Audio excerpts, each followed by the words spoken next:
오늘 하나님의 말씀은 로마서 11장 25절에서 36절까지 말씀입니다. 제 성경으로는 신약성경 255쪽에 있는 로마서 11장 25절에서 36절까지 말씀을 다 찾으시면 우리 다 같이 함께 좀 길지만 읽겠습니다. 시작. 형제들아, 너희가 스스로 지혜 있다 하면서 이 신비를 너희가 모르기를 내가 원하지 아니하노니, 이 신비는 이방인의 충만한 수가 들어오기까지 이스라엘의 덜어는 우둔하게 된 것이라. 그리하여 온 이스라엘이 구원을 받으리라 기록된 바, 구원자가 시온에서 오사 야곱에게서 경건하지 않은 것을 돌이키시겠고, 내가 그들의 죄를 없이 할 때에 그들에게 이루어질 내 언약이 이것이라 함과 같으니라.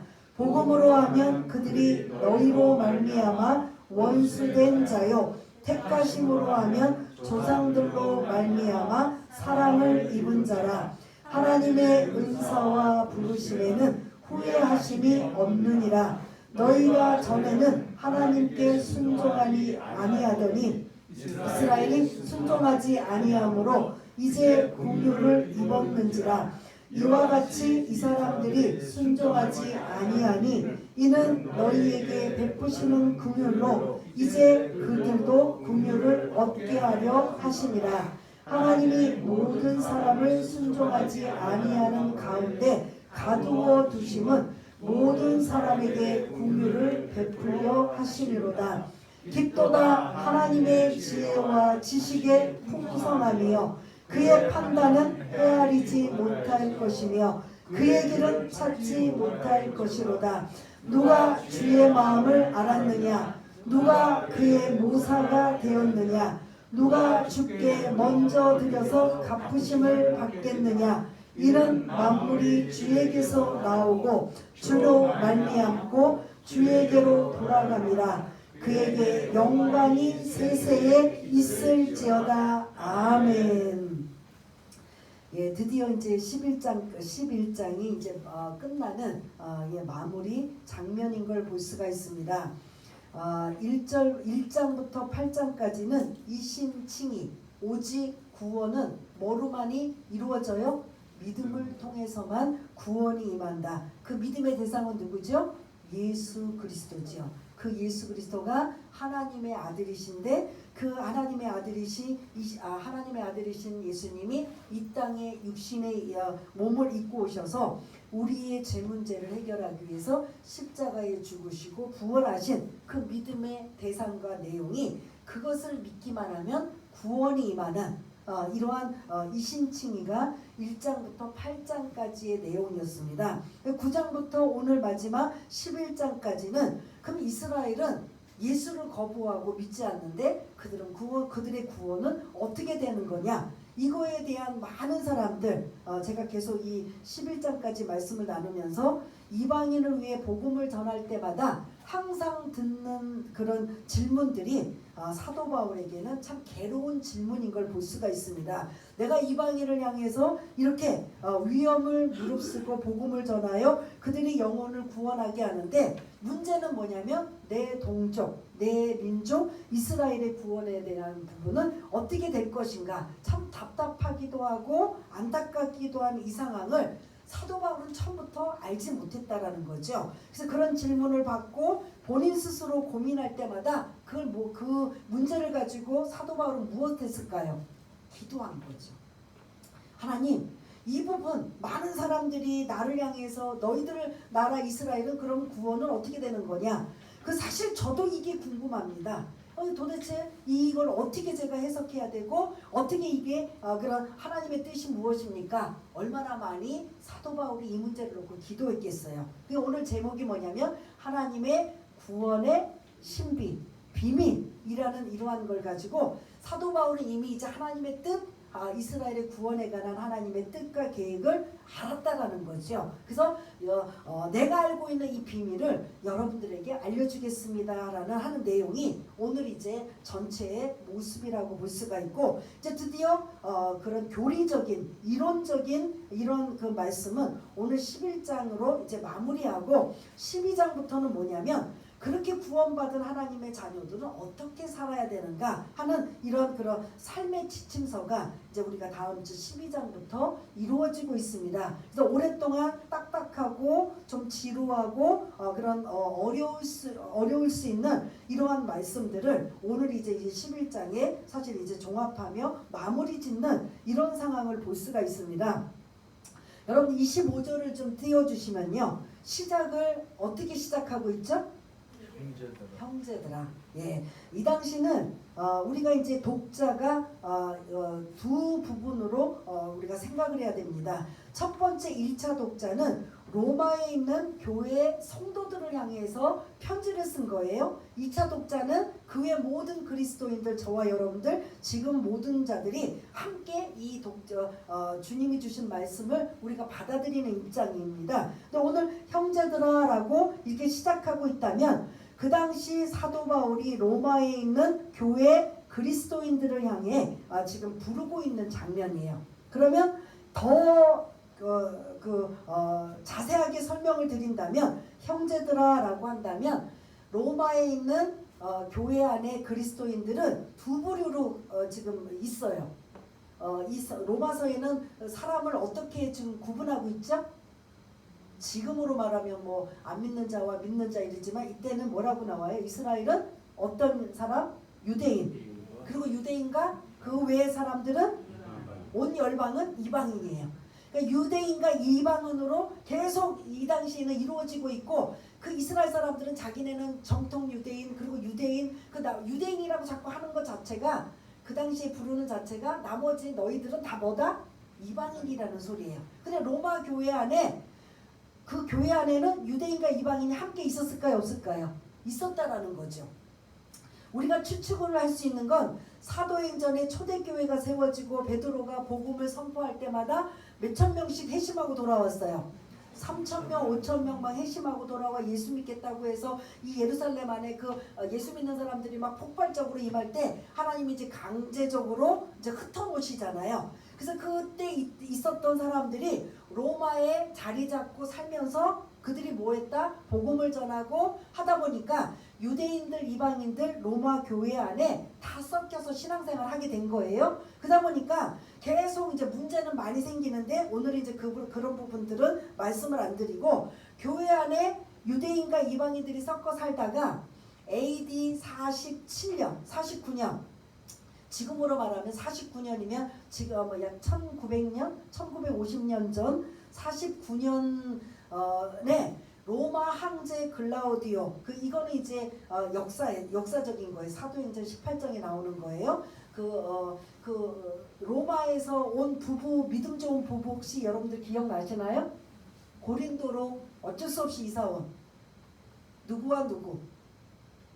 로마에서 온 믿음 좋은, 신앙 좋은, 그래서 사도 바울이 천막하는 일에 같이 동업한 브리스길라와 아굴라, 이 부부가 이 로마의 이 형제들 안에, 이 로마 교회 안에 열심히 신앙생활하고 있었는데 AD 49년에 로마 황제 글라우디오 황제가 이 로마에 있는 모든 유대인들은 다 떠나라, 추방을 시켜버렸어요. 그러다 보니까 그 교회 안에 있는 유대인들도 추방이 당할까요? 안 당할까요? 그러다 보니까 그 추방 명령이 내리기 전에는 로마 교회 안에 유대인과 이방인들이 같이 섞여서 신앙생활하며 그리스도인으로 있었는데, 그 황제가 모든 유대인들은 로마에서 떠나라 그래갖고 강제 추방 명령을 내려서 유대인들이 떠나다 보니까 로마 교회 안에는 거의 누구만 남아있어요? 이방인들만 남아있는 거예요. 그러다 보니까 이방인들이 생각하기에 뭐냐면, 아니 유대인들은 이미도 예수를 거부하고 십자가에 죽기까지도 그들이 한 짓이 있고, 그래서 지금도 계속 거부하고 있고 핍박하고 있는 그들이 이제는 로마에 있는 이방인들로 구성되어 있는 그들이 생각하기를 뭐라고 생각하냐면 하나님은 이스라엘을 버리셨는가? 우리가 계속 9장, 10장, 11장 하나님의 말씀은 폐하여졌는가? 이스라엘은 버려졌는가? 그들의 구원은 어떻게 되는가? 이런 것들로 인하여 우리가 계속 말씀을 9장, 10장, 11장에 나누었잖아요. 그러니까 로마 교회 안에 이방인들이 이제 하는 소리가 뭐냐면 이거 다 이제 우리 이방인들로만 구성되어 있는데 하나님은 이제 유대인들의 구원은 어떻게 되는 것이냐? 제외되었느냐? 폐지되었느냐? 그들의 구원은 없느냐? 이런 것에 대한 이제 그런 섣부른 판단을 자꾸 하게 되고 또 사도 바울은 복음을 전할 때마다 이런 질문들을 많이 받게 되는 거예요. 그러다 보니까 이 부분에 대해서 궁금할까요? 안 궁금할까요? 하나님이 선택한 이스라엘 백성, 구약의 모든 중심, 거의 모든 것들이 이스라엘로 이루어지고 있는 그 이스라엘은 예수를 안 믿는다고 해서 그럼 버려지고 그리고 이제 완전히 제외되고 그런 구원의 대상도 아니고 아무렇지도 않는 사람으로 되어 있는가? 이 부분이 항상 로마 교회 안에 있는 이방인들도 궁금하고 사도 바울도 사실은 궁금한 거예요. 그러다 보니까 그들은 궁금한 걸로 끝났지만 그 궁금한 거를 해결하기 위해서 사도 바울은 뭐 했다고요? 뭐 했죠? 그 궁금한 걸 해결하기 위해서 하나님 앞에 기도하는 거죠. 하나님, 이 부분은 어떻게 되는 겁니까? 내 동족은 어떻게 됩니까? 이미 이스라엘을 하나님이 선택하셔서 아브라함을 통해서 부르셔서 이스라엘이라는 민족을 세우시고 하나님께서 그 이스라엘이라는 민족을 통해서 뭐 그런 복의 통로가 열방을 향해 가게 한 이 모든 하나님의 큰 틀과 계획, 이 모든 것들이 이제는 무산이 되는 겁니까? 없어지는 겁니까? 내 동족은 도대체 어떻게 되는 겁니까? 이런저런 생각을 가지고 사도 바울이 하나님 앞에 기도했을 때 하나님이 성령의 조명을 통해서 말씀을 통해서 깨닫게 해주신 내용이 오늘 25절에 보면 신비라는 단어를 써요. 근데 그걸 이제 저는 하나님의 구원의 비밀이라는 것을 지금 언급하며 이 신비라는 단어를 쓰는 이 상황은 너희들이 그렇게 궁금해하고 유대인들의 구원은 어떻게 되고 있는가, 폐지되었는가, 그런 제외되었는가, 그럼 그들의 구원은 도대체 어떻게 되는가, 이러한 궁금증과 이런 것들을 하나님이 나에게 깨닫게 해주신 이 신비, 미스테리, 이 수수께끼와 같은 하나님만이 알고 계신 이 비밀을 내가 너희들에게 알려준다라는 그 의미가 25절에 시작되는 거예요. 다시 정리하면 형제들아 라고 한다면 유대인 이방인을 포함해서야 아니면 더 가까이 가면 누구를 대상으로? 로마 교회에 있는 누구를 대상으로? 이방인 그리스도인들을 대상으로. 이해가 되십니까?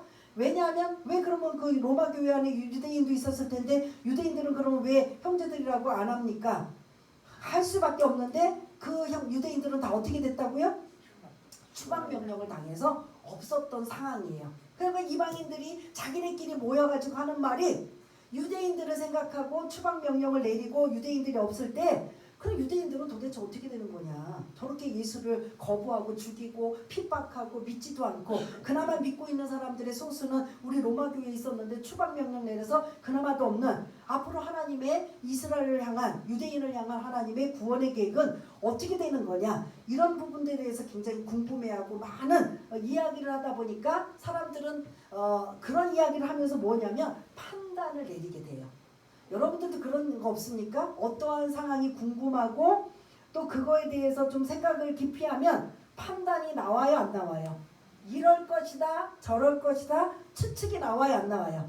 그걸 이제 판단이라고 하는데 이렇게 사도 바울은 로마 교회에 있는 이방인 그리스도인들을 향해 여러분들 너무 섣부른 판단하지 마세요. 유대인들을 향한 하나님의 구원의 계획을 여러분들이 너무나 부정적으로 그리고 비관적으로 비판적으로 판단하지 마세요. 하나님의 구원의 비밀이 어떤지 아세요? 저는 깨달았기 때문에 여러분들한테 알려주는 거예요. 이해가 되십니까? 그것이 이제 25절 이 신비는부터 시작이에요.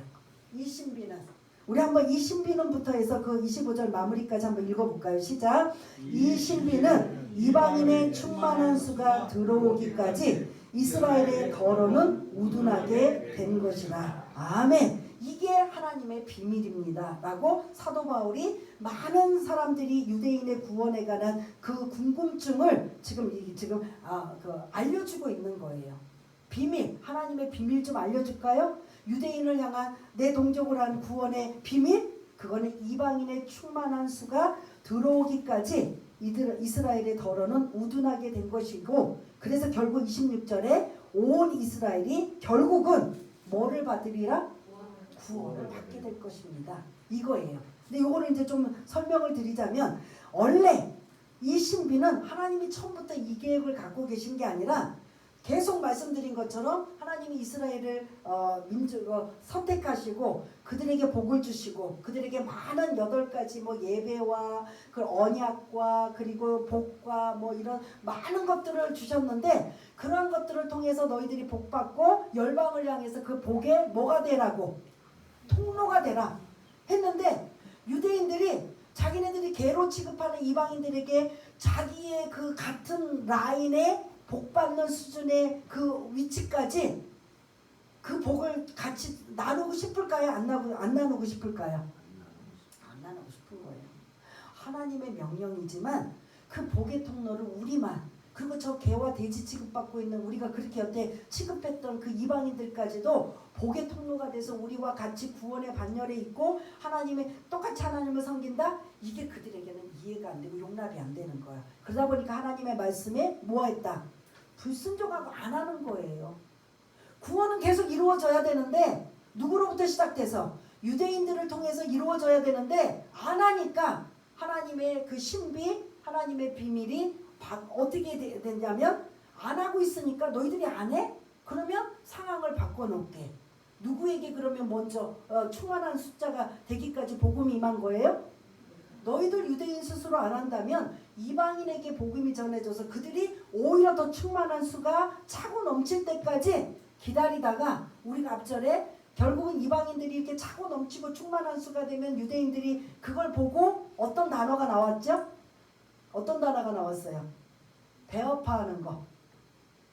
아니, 자기네 나라 섬기는 자기네 본토 하나님을 섬기고 있는 그들이 이방인 저 극동에, 예를 들어 대한민국이라는 나라가 예수를 믿고 막 찬양하고 영광 돌리며 예배드리며 막 그냥 각종 예배와 그냥 자기네들보다 더 뜨겁게 열심히 그 예수를 부르짖으며 예배드리는 이런 광경을 보고 이스라엘이 그걸 보고 뭐 한다고 표현했어요? 시기라는 표현을 썼잖아요. 시기하다 보면 나중에 그렇게 충만한 수가 채워지면 이스라엘이 뭐 하게 된다? 시기하게 되어서 결국은 마지막에 돌아오게 된다라는 거죠. 이러한 하나님의, 사도 바울도 이것을 깨닫기 전까지는 똑같이 궁금해하고, 그래서 오죽하면 내 동족이 예수만 믿기만 한다면 내가 그리스도에게서 끊어져도 상관이 없다고 할 정도, 말도 안 되는 소리를 할 정도로 그렇게 간절한 염원이 사도 바울에게 있었던 걸 볼 수가 있습니다. 그래서 그거 가지고 하나님 앞에 기도하고 복음 전하면서 또 기도하고, 하나님 내 동족은 어떻게 되는 거예요? 하다 보니까 하나님께서 깨닫게 해주신 신비, 하나님의 비밀의 말씀이 이방인의 수가 충만한 데까지 채워지면, 그 다음에 이제 순서가 바뀌어져서 유대인들이 시기와 질투로 인하여 이제 그들이 예수를 받아들이고, 그래서 결국은 온 이스라엘이 구원을 받게 될 것이다. 이게 뭐라고요? 신비, 다른 말로 하나님의 구원의 비밀이라는 거죠. 이것을 알게 되어서 사도 바울이 로마에 있는 이방인 그리스도인들아, 너희들이 이렇게 섣부른 유대인들을 향해, 이스라엘을 향해 섣부른 판단과 이런 잘못된 생각을 너희들은 버리라는 소리예요. 하나님께서 유대인을 통해서 복음을 전파하도록 하는 걸 그들이 안 하면 다른 이방인을 통해서 하신다라는 이 계획을 지금 알려주고 있는 거예요. 그래서 그렇게 지금 하나님의 구원의 비밀을 25절 26절에 구약에 있는 말씀 인용하면서 설명하고 있어요. 그거는 이제 제가 넘어가겠고요. 참조하시길 바라겠고요. 28절을 다시 한번 이스라엘에 대한 설명이 들어가요. 28절 우리 한번 또 읽어보겠습니다. 시작. 복음으로 하면 그들이 너희로 말미암아 원수된 자요, 택하심으로 하면 조상들로 말미암아 사랑을 입은 자라. 아멘. 이 28절은 이방인을 향해 말한 거예요? 유대인을 향해 말한 거예요? 예? 복음으로 하면 그들이 너희로 말미암아 원수된 자여 택하심으로 하면 조상들로 말미암아 사랑을 입은 자들이다. 누가? 유대인들이. 이제 형제들하는 사실은 이방인 그리스도인으로 성도들을 향해서 이제 시작한 말이라면 안에 있는 내용은 다 누구에 대한 얘기냐면 유대인 즉 이스라엘을 향한 말씀드린 걸 볼 수가 있는데 이스라엘은 지금 두 가지로 지금 설명하고 있어요. 복음으로 하면 또 하나 뭘로 하면 택하심으로 하면. 그들이 복음은 누구예요? 사실은 복음하면 누구죠? 예수 그리스도예요. 복음으로 하면 유대인들이 그 예수 그리스도를 거부하고 죽이고 그리고 믿는 자들을 핍박하는 결국은 그들은 하나님과 어떤 자들? 원수된 자들이라는 거예요. 여기까지만 하면 이들은 구원이 없어요. 멸망이에요. 근데 문제는 그 다음이 택하심으로 한다면 뭐예요? 예?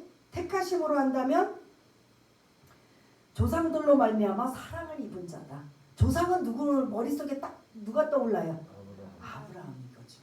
하나님이 창세기 12장에 아브라함을 부르셔서 믿음의 조상으로 시작해서 이스라엘이라는 민족을 형성하기까지 모든 계획과 프로그램을 갖고 계신 이런 모든 것들이 이 이스라엘을 통해서 이렇게 시작을 하셨는데 그들이 예수를 거부하고 죽이고 그리고 예수 믿는 사람들을 핍박한다고 해서 이들이 이제 완전히 하나님의 그런 구원의 대상에서 제외되느냐? 아니라는 거죠.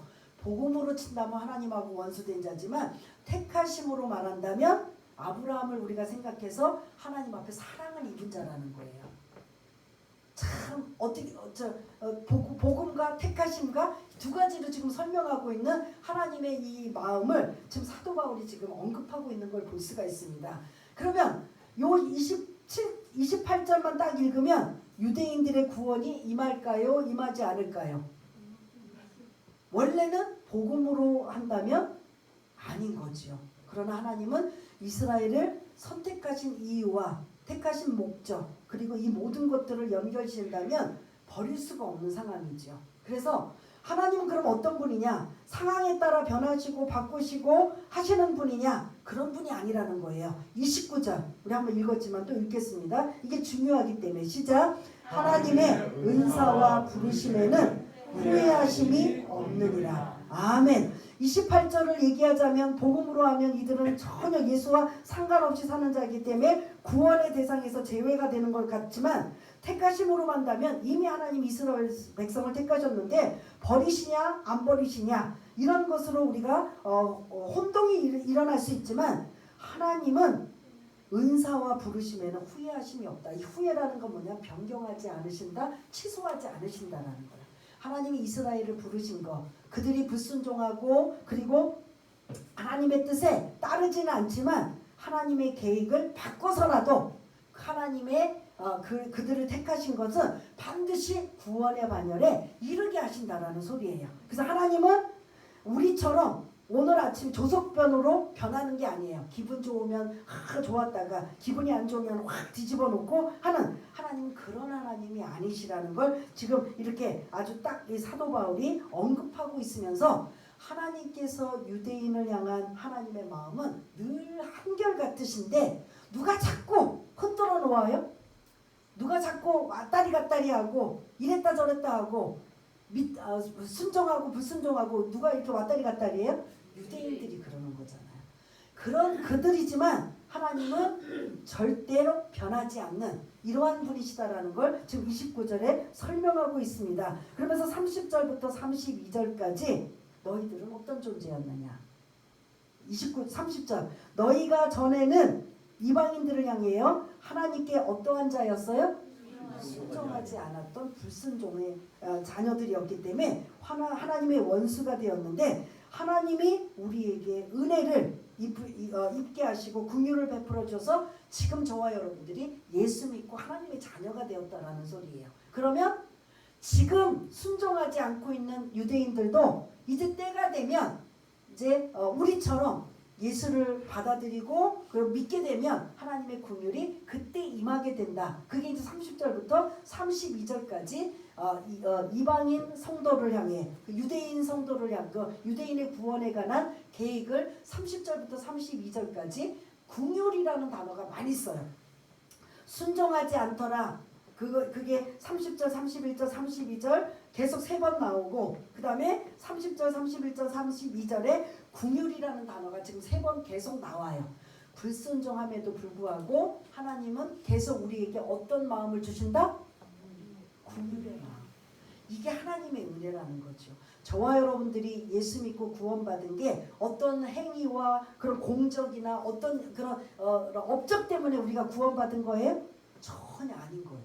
전적인 하나님의 은혜로 우리가 구원받았는데 유대인들 이스라엘도 마찬가지라는 거죠. 지금 그들이 많이 하나님의 계획 속에 유대인들아, 이스라엘 백성들아, 너희들이 내 백성이고 또 내가 너희들에게 바라는 건 너희들이 복의 통로가 되고 만방에 복음을 전하여서 많은 영혼들이 주께 돌아오는 그 일을 해라. 그걸 제가 말씀 늘 드렸잖아요. 만일 그때 그걸 그대로 순종했다면 아마 유대인의 입장에서는 약간 교만해질 수가 있어요. 우리가 섬기는 하나님, 우선주의, 그리고 어떠한 노력과 행위와 이런 공로가 따를 수 있는데, 이들이 지금 이렇게 지긋지긋하게도 예수를 거부하고 아직도 믿지 않고 있다가 말판에 완전히 그 물에 빠져서 꼴깍꼴깍 이제 숨이 거두기 직전까지 버티는 거예요.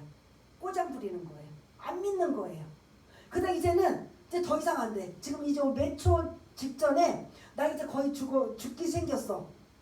내 목숨을 구워줄 내가 저 누군가가 내 손을 자꾸 잡아주려고 하는데 내가 지금 손을 안 잡고 버둥거리고 내 힘으로 살아보려고 하고 계속 하는데 나는 계속 물에 빠지고 이제 지쳐버리고 나는 이제 더 이상 물에서 나올 그런 희망과 소망이 없는 완전히 막바지에 탈진하고 있는 상황에 그때서 누구의 손을 그 손을 내밀고 있는 사람의 손을 잡는 꼴이 지금 유대인이 지금 이스라엘이 그런 꼴이 지금 돼버리고 있는 거예요.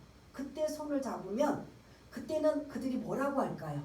자기 힘으로 건져 나왔다고 할까요? 아니면 누구? 손 잡아준 사람 때문에 내가 살았다고 할까요? 전자예요, 후자예요? 예? 후자인 거죠.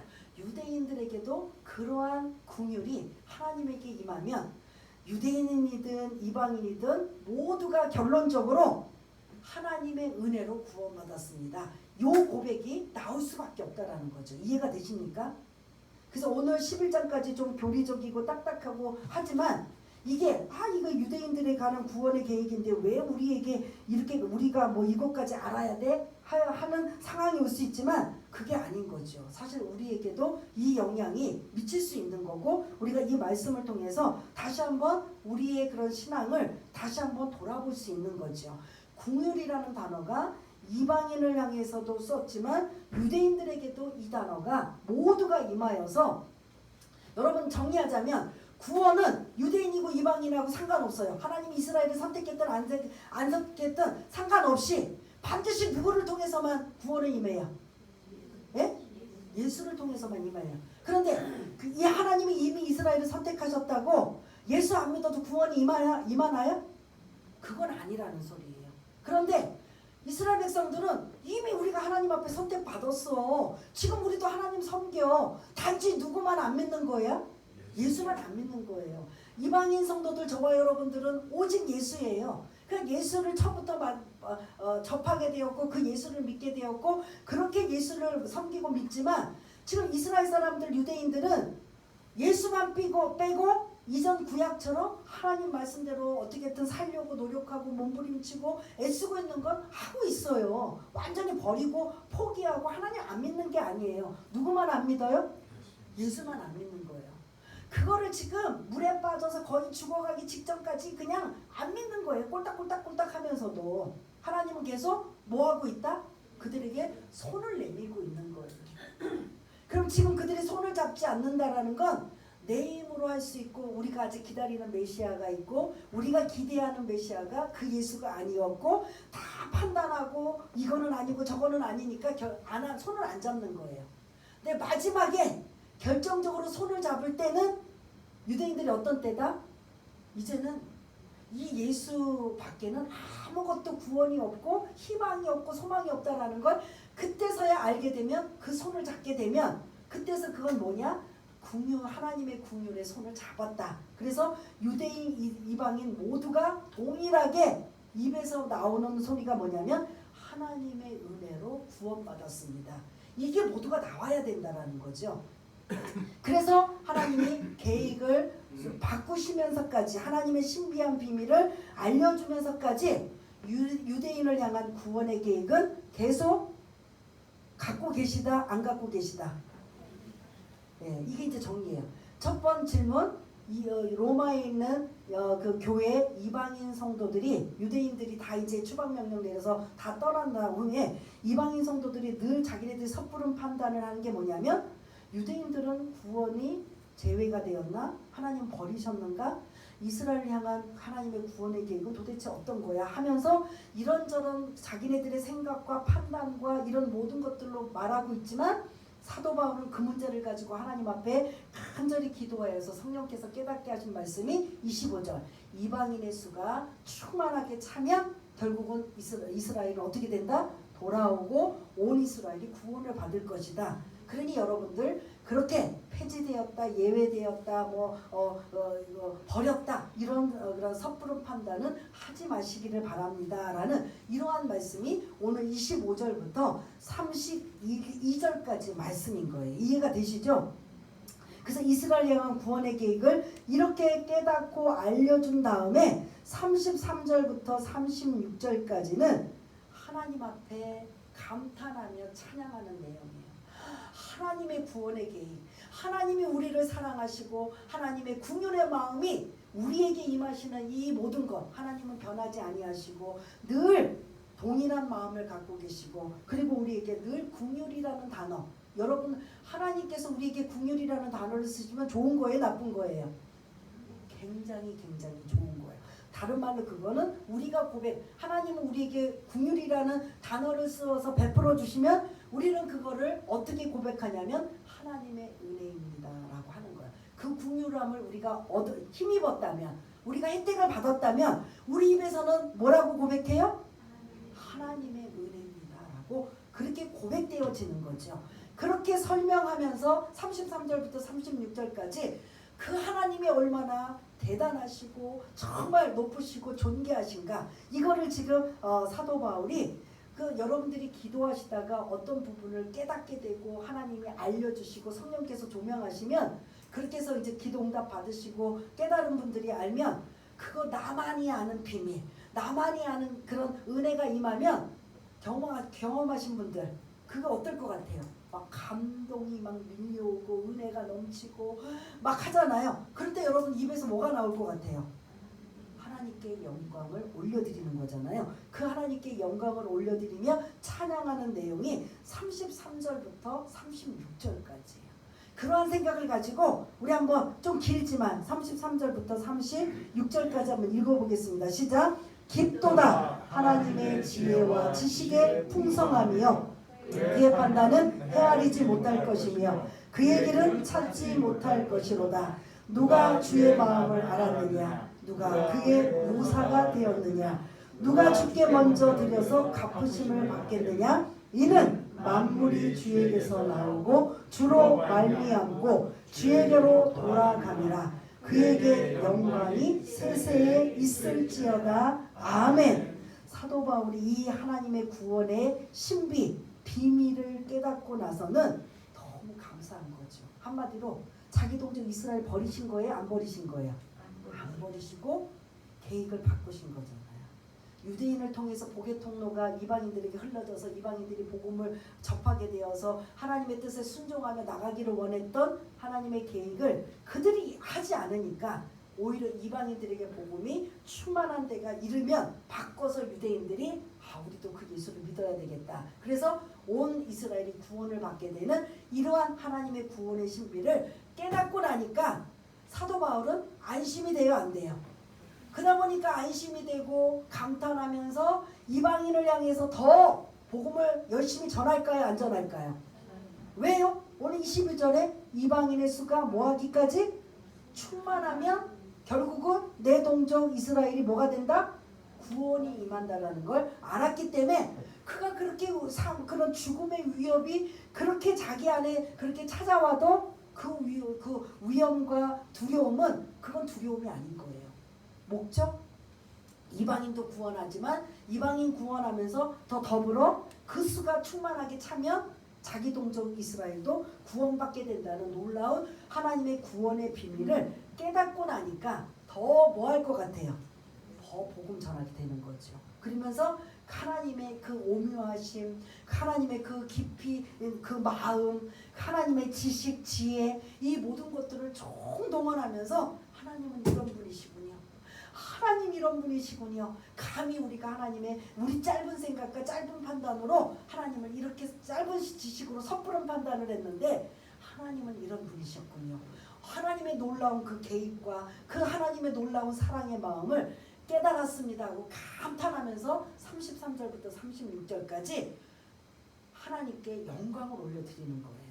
마무리는 뭐예요? 우리의 소원은 항상 하나님께 뭐 해야 된다? 하나님께 영광을 올려드리는 삶을 살아야 된다라는 거죠. 이러한 깊은 뜻이 이 안에 담겨져 있습니다. 그래서 오늘 이 25절부터 36절까지 여러 가지로 우리가 살펴볼 수 있지만 25절을 근거로 한다면 우리가 신앙생활하면서 이렇게 섣부른 판단 절대 하지 마세요. 예수님도 마태복음 7장에 보면 너희는 뭐 하지 말라고 나오죠? 비판하지 말라, 판단하지 말라 나와요. 고린도전서 4장에 보면 고린도 교회가 늘 시끄럽고 싸우고 분쟁이 일어날 때마다 그리스도가 오시기까지 너희는 판단하지 말라라고 해요. 그 판단이 얼마나 그게 옳지 않다라는 걸 사실은 담겨져 있다라는 거. 여러분 신앙생활하거나 일상생활을 할 때 사실 판단하는 이런 부분들의 오류, 그건 죄라고 생각하지 않으니까 우리는 수많은 판단을 하게 되는데 그거 성경에서 보면 그것도 죄라는 거죠. 우리 솔직히 말해서 좀 겉차림이 겉차림이 옷차림새가 좀 이렇게 좀 볼품 없으면 약간 무시하는 경향이 있고 판단하는 경향이 있잖아. 아, 저 사람 가난한가? 못 사나? 그리고 막 삐까번쩍하고 막 의리의리하면 괜히 그 사람 앞에 주눅드는기도 하고 괜히 잘 보이려고 하고 좀 이렇게 더 인정해 주려고 하는 이런 것들, 이게 섣부른 판단. 그리고 정확하게 알지 못하면서 눈에 보이는 것 가지고 잘못된 판단하고 있는 것, 이러한 판단은 하나님이 기뻐하시지 않는다라는 걸 여러분 잊지 마시고, 그러한 판단 속에 사실은 누가 틈타고 들어올 것 같아요? 예? 사탄 마귀가 틈타는 거죠. 그래서 그래, 너 그 생각 잘하고 있어. 유대인들 구원의 계획 하나님 없을 거야. 아니 저들이 저렇게 안 믿고 그 예수를 죽였잖아. 거부했잖아. 그래 무슨 그들이 구원이 있겠어? 모르면, 하나님의 계획을 모르면 그럴까요 안 될까요? 그러면서 그들끼리 하는 말이 뭘 것 같아요? 아유, 이스라엘은 뭐 옛날 구약에서는 뭐 대단할지 몰라도 지금 신약에 와서 초대교회가 형성된 유대인들을 보면 아무것도 아니야. 이제 그들은 끝났어. 하나님 그런 분이셔. 막 이러면서 하나님까지도 영광을 가리게 만드는 이러한 섣부른 판단이 자꾸 우리 입에서 한마디 하다 보면은 이게 사실은 마귀가 잘한다 할 수 있을까요? 없을까요? 그래, 그런 생각 계속 가져.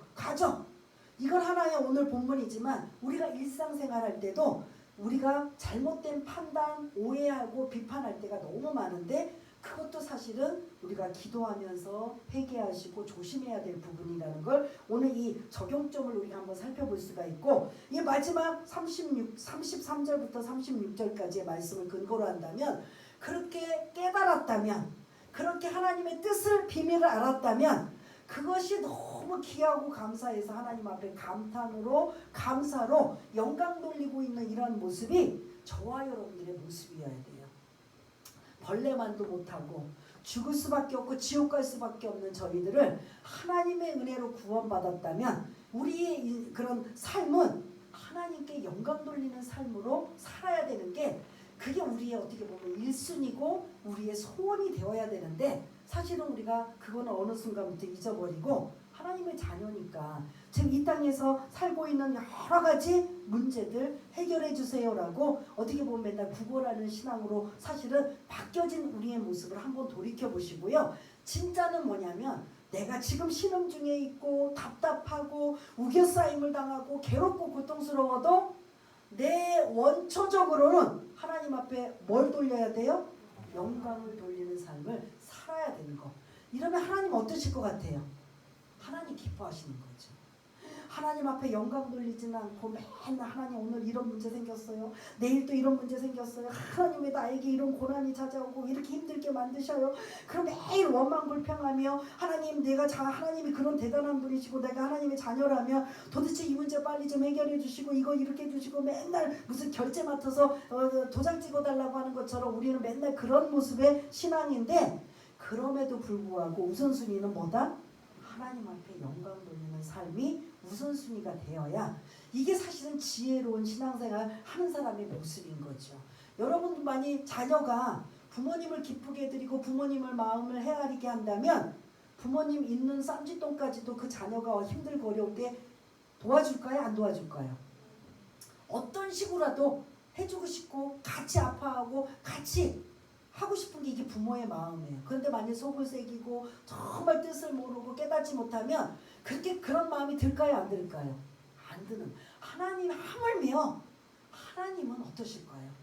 우리가 그 하나님 앞에 영광 돌리고 하나님의 마음을 깊이 헤아리고 그런데 하나님 제가 이 땅에 사는 동안은 왜 이렇게 힘들고 어렵고 고통스러운지 모르겠네요. 하나님 앞에 이거 혹시 영광 가리진 않는지요. 하나님 저를 좀 깨닫게 해주시고 어떻게 하든 제가 하나님 중심으로 살기를 원합니다라고 하면서 우리가 이 땅에 필요한 것들의 도움을 요청할 때 순서가 바뀌는 거잖아요. 그냥 영광은 다 뒷전이고 그냥 맨날 달라고 해결해달라고 도와달라고 문제 해결해달라고 고난 없게 해달라고 맨날 그거 하다가 그냥 편안하게 살다가 또 문제가 생기면 또 그 문제만 해결하는 게 아니라 오늘 이 말씀을 근거로 했다면 하나님은 나에게 어떤 존재인가? 하나님의 은혜를 생각하고 하나님은 나에게 늘 긍휼을 베풀어 주셔서 첫 번째 가장 큰 구원의 은혜를 주셨다면 그거 하나 잊지 말라고 계속 우리가 11장까지 여러분들에게 말씀을 계속 반복적으로 말씀을 드렸잖아요. 하나님은 우리에게 긍휼을 베푸시면 우리는 그 하나님에게 어떻게 마음을 가지라고요? 은혜라는 단어를 잊지 말라는 소리예요. 하나님 오늘도 은혜 주시면 감사합니다. 그 하나님은 늘 우리에게 긍휼의 마음, 긍휼이란 단어가 지금 계속 나왔잖아요. 긍휼의 마음을 주시고 우리에게 은혜를 하나님 우리는 은혜로 삽니다. 은혜 안에 삽니다. 그런데 지금 이렇게 문제가 생기고 어려운 상황이 있을 때 하나님 어떻게 할까요? 하나님 영광을 돌리기 위해서는 제가 어떻게 할까요? 자꾸 여러분들이 기도하시면서 여쭤보고 알아보고 깨달으면 그 성령님이 알려주실까요? 안 알려주실까요? 사도 바울처럼 알려주어서 그러고 또 그 어려운 문제들을 이겨내고 또 한 걸음 한 걸음 믿음으로 나가는 이러한 믿음의 대장부 이런 모습이 저와 여러분 모두가 다 되시기를 바라겠습니다.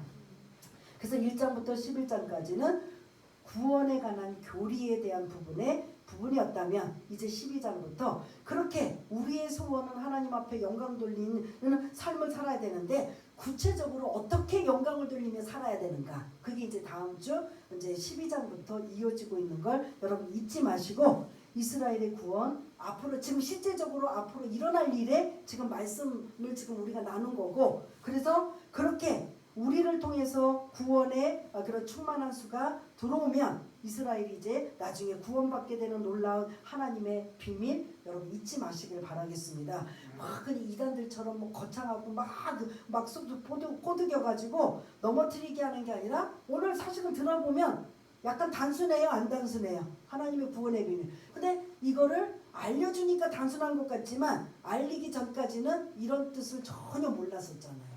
사도 바울이 하나님께서 그 비밀을 알려주고 우리에게 또 알려주고 깨닫게 되어서 우리가 이 땅에서 하나님 앞에 영광 돌리며 그 영광 돌리는 삶 속 안에 일부는 많은 영혼들을 주께로 인도하는 일도 우리가 감당해야 된다 하는 이러한 것도 여러분 잊지 마시고 힘들고 어렵고 낙심되고 외롭고 고통스럽고 고난이 올 때 그것만 바라보시면 헤어날 수가 없어요.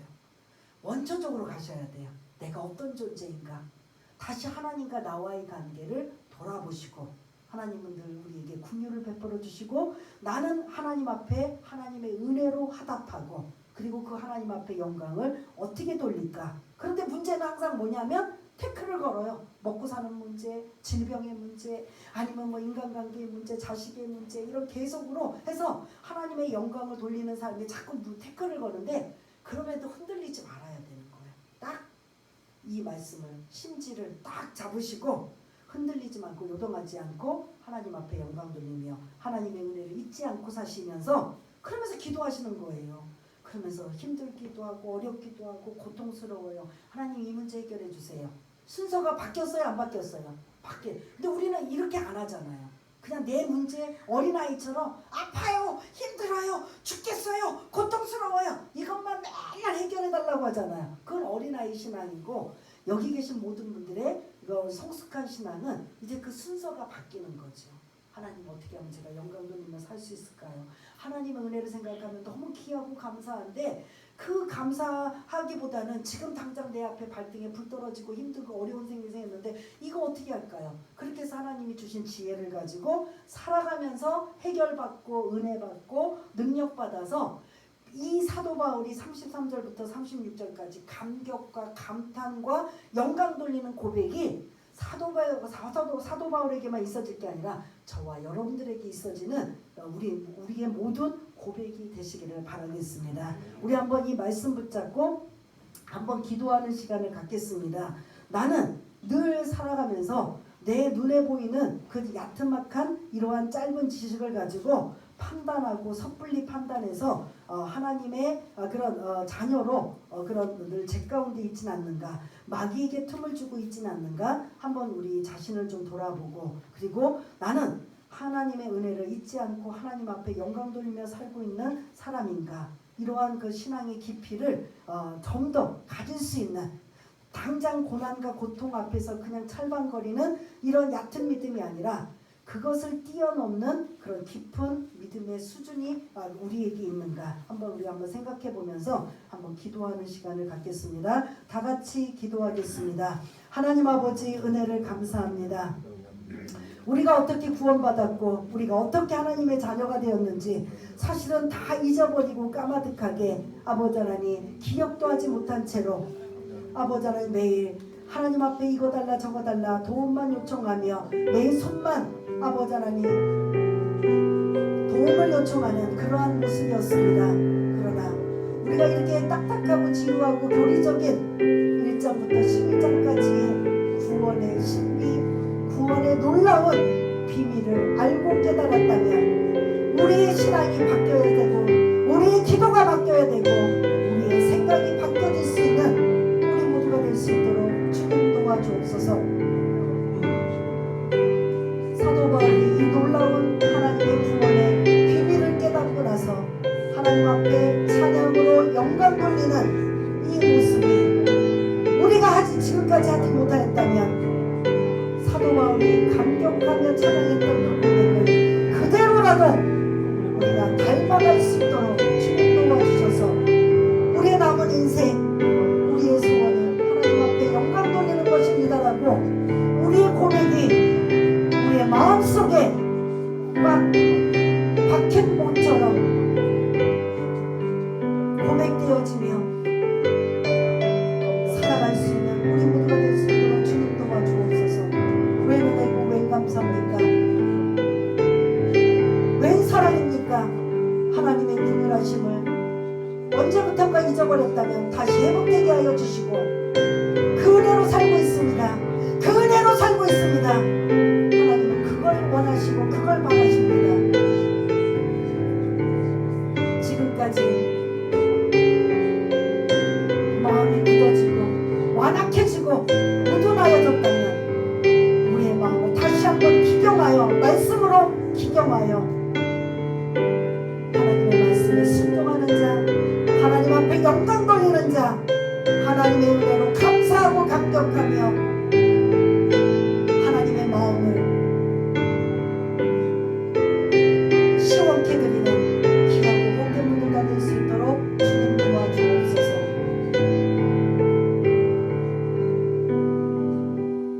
하나님 아버지, 오늘 이 말씀 우리 마음판에 새겨져서 잊지 않게 하여 주시고 하나님이 우리에게 어떻게 사랑을 베푸시는가, 긍휼이라는 단어가 잊지 않게 하여 주시고 그 긍휼을 힘입은 우리는 어떻게 화답해야 되는가, 하나님의 은혜였습니다. 하나님의 은혜입니다. 하나님의 은혜로 삽니다.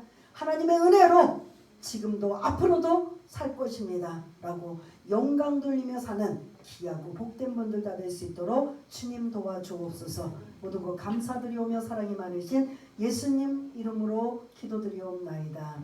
아멘.